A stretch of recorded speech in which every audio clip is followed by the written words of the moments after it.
Meus amigos, 2022 é um ano decisivo para o futuro do Brasil.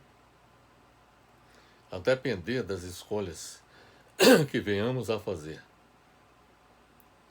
para a presidência da República, para os governos de Estado, para a Câmara Federal, para o Senado da República e para as Assembleias Legislativas Estaduais, vai depender do futuro do país.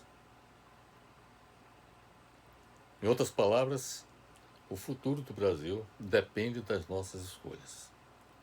Se escolhermos mal os candidatos a esses cargos eletivos que há pouco falei, o futuro do Brasil estará comprometido. Foi diante deste fato que eu tomei a decisão de produzir 2 vídeos. No primeiro vídeo, nós falamos sobre o presidente de que o Brasil precisa. Ou seja, nós mostramos qual a característica de presidente que o Brasil precisaria ter para produzir as mudanças políticas, econômicas e sociais necessárias. O que nós vamos apresentar a partir desse momento é a complementação do anterior. Antes falamos qual o perfil do presidente da República que o Brasil precisa. Agora nós vamos lhes falar sobre o perfil dos parlamentares e governadores de Estado que o Brasil necessita nesse momento histórico. Fazendo uma recapitulação do que apresentamos no vídeo anterior, eu tenho a dizer que no vídeo anterior nós afirmamos que o futuro presidente do Brasil deveria priorizar a solução dos problemas sociais que só serão resolvidos com a solução dos problemas econômicos, os quais exigirão, por sua vez, o protagonismo, ou seja, a ação proativa do Estado brasileiro, diferentemente do impotente Estado brasileiro em que foi transformado desde 1990, com a adoção do modelo de sociedade neoliberal. Não apenas impotente, mas antissocial Estado brasileiro. Precisamos fazer com que o Estado brasileiro se torne um Estado proativo na busca da solução dos problemas sociais do país. Para isso, precisamos eleger um presidente da República que esteja comprometido com esse objetivo.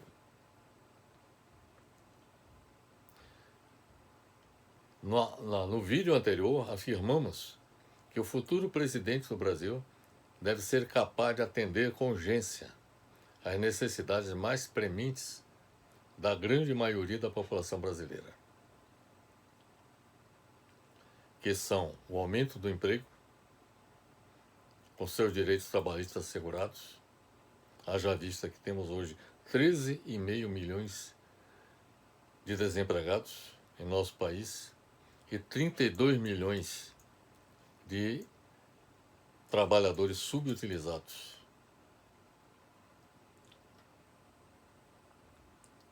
Além do aumento do emprego, com os direitos trabalhistas assegurados, o futuro presidente tem que assegurar assistência social aos desempregados.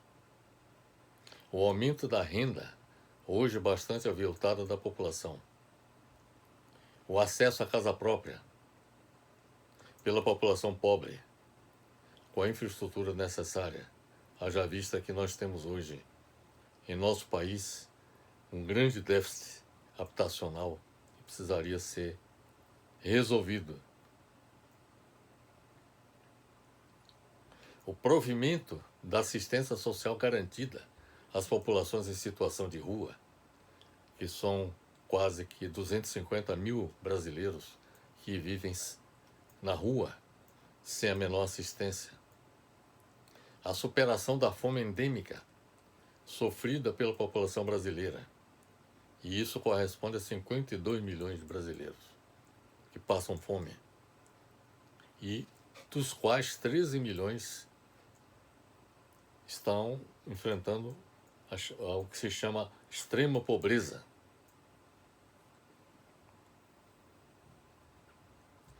E a prestação de serviço de educação de qualidade, que seja pública e universal, e de saúde e previdência social para toda a população. O que nós afirmamos no vídeo anterior,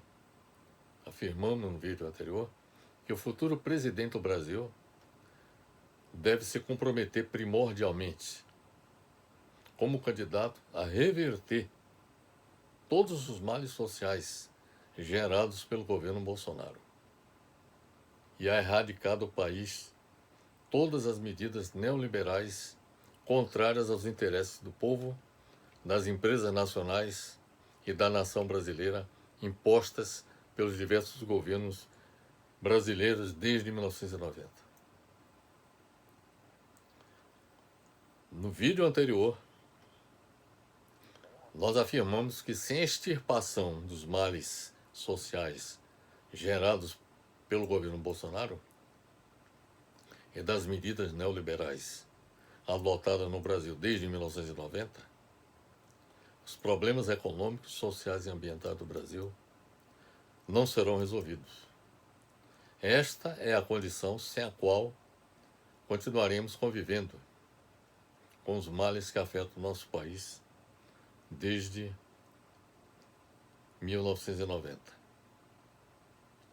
E, sobretudo, durante o governo Bolsonaro, que incorporou mais um agravante ao atentar contra o sistema democrático implantado no Brasil desde 1988, com a sua pretensão de implantar uma ditadura fascista.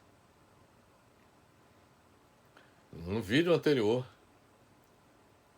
nós afirmamos que o futuro presidente do Brasil deve se comprometer também com a defesa dos princípios da Constituição Democrática de 1988. Afirmamos também que o Brasil e o mundo não podem mais conviver com a globalização neoliberal, em consequência da devastação política, econômica, social e ambiental por ela provocada.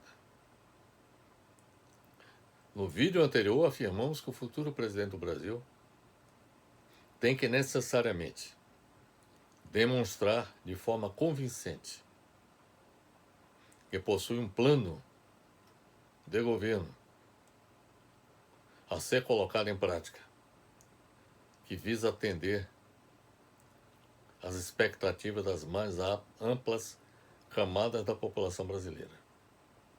Este plano de governo deve ser capaz de reativar a economia brasileira, elevar os níveis de emprego e renda da população, atender os anseios das populações hoje deserdadas socialmente e superar a dependência econômica, científica e tecnológica do país em relação ao exterior. Estas são as condições que considero essenciais para que o futuro presidente do Brasil venha conquistar o apoio de camadas expressivas da população e tenha sucesso na execução do seu plano de governo. No entanto, para governar, colocando em prática seu plano de governo, o futuro presidente da República deve assegurar o que se denomina governabilidade. Em uma república presidencialista, como a do Brasil, a efetiva governabilidade é alcançada quando o Poder Executivo, ou seja, o Presidente da República, conta com o apoio da maioria do Parlamento, da população ou de amplos setores da sociedade civil. É preciso observar que a governabilidade, observe bem, a governabilidade só é alcançada, quais são as condições para que ocorra a governabilidade. Primeira condição é que haja o relacionamento mais construtivo possível dos poderes constituídos da República, Executivo, Legislativo e Judiciário, entre si no processo de tomada de decisões. Segundo, haja o relacionamento mais construtivo possível entre os poderes constituídos da República e os governos dos estados, componentes da Federação Brasileira, e municipais no processo de tomada de decisões. E terceiro, que exista o relacionamento mais construtivo possível entre os poderes constituídos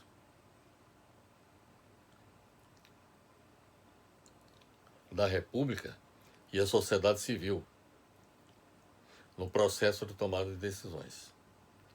Então dá para perceber que a governabilidade significa cooperação entre os poderes da República, cooperação entre poder executivo e os governos estaduais e municipais, e cooperação entre o governo, entre o poder executivo, a presidência da República e a sociedade civil.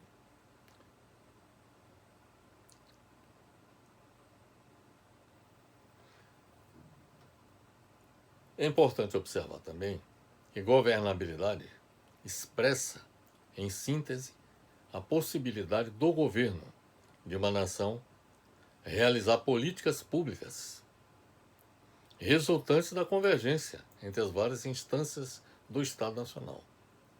Então, para que as políticas públicas sejam eficazes, é preciso que haja convergência entre as várias instâncias do Estado Nacional, entre si e deste com as organizações da sociedade civil. Sem condições de governabilidade, observe bem, sem condições de governabilidade, ou seja, quando temos um governo que não se relaciona bem com os outros poderes, que não se relaciona bem com os governos de Estado e dos municípios, e que não se relaciona bem com as organizações da sociedade civil, como é o caso, por exemplo, do governo Bolsonaro, que não se relaciona bem absolutamente com ninguém, a não ser com a sua turma que o apoia no cercadinho do Palácio do Planalto.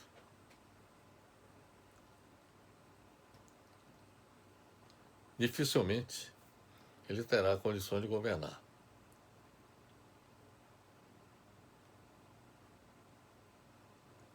Isto explica, em certa medida,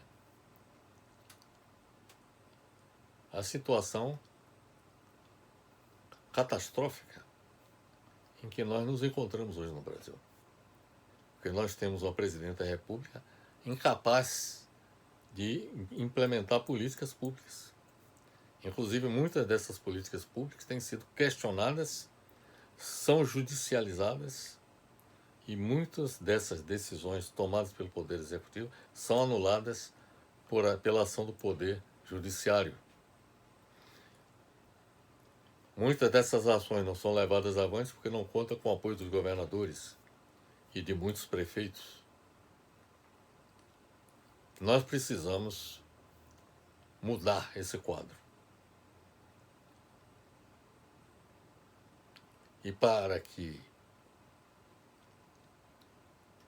a governabilidade seja possível, é necessário uma adequada governança. E aí venho com outro conceito. Já apresentamos o conceito de governabilidade e agora vamos apresentar o de governança. É preciso observar que a governança está relacionada com a capacidade financeira e administrativa do governo de um Estado nacional e a competência de seus gestores de praticar políticas públicas. Esse é um outro problema também, que está relacionado com o atual governo Bolsonaro.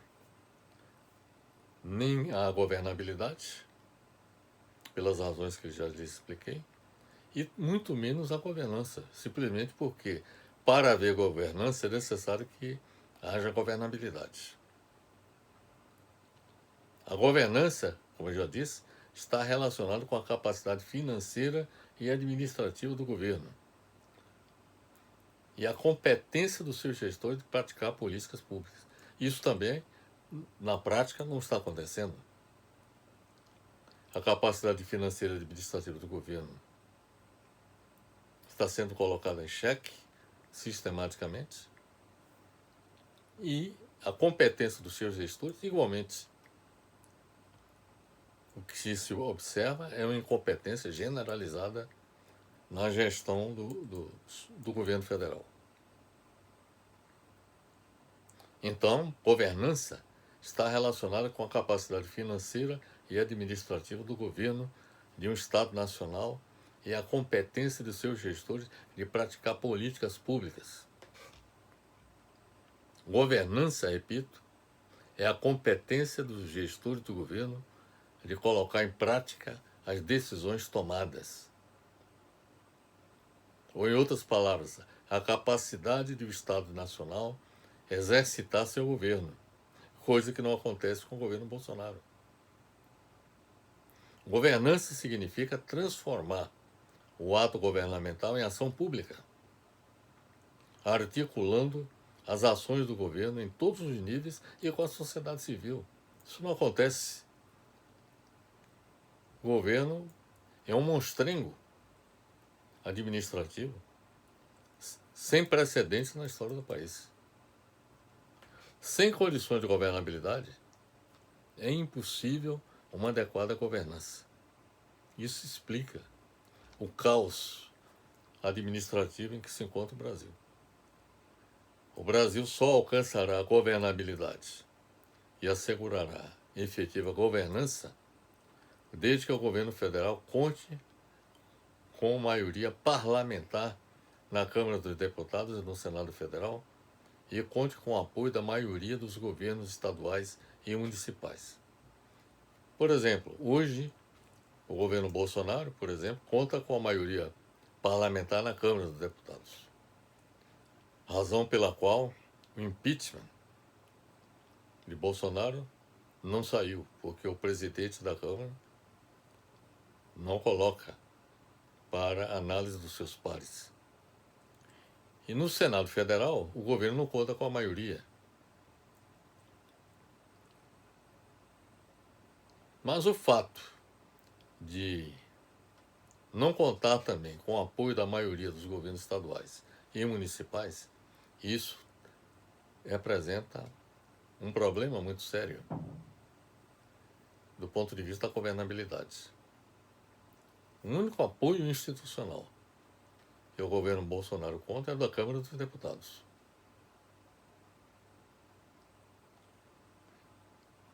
Não conta com apoio do Senado, de governadores estaduais e municipais. Quer dizer, na prática, o governo Bolsonaro está ilhado. E eu diria o seguinte, nas mãos do presidente da Câmara dos Deputados. Que o fato de estar nas mãos do presidente da Câmara dos Deputados faz com que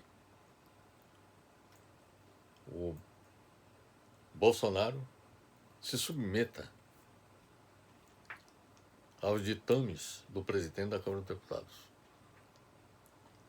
Ele perdeu, digamos assim,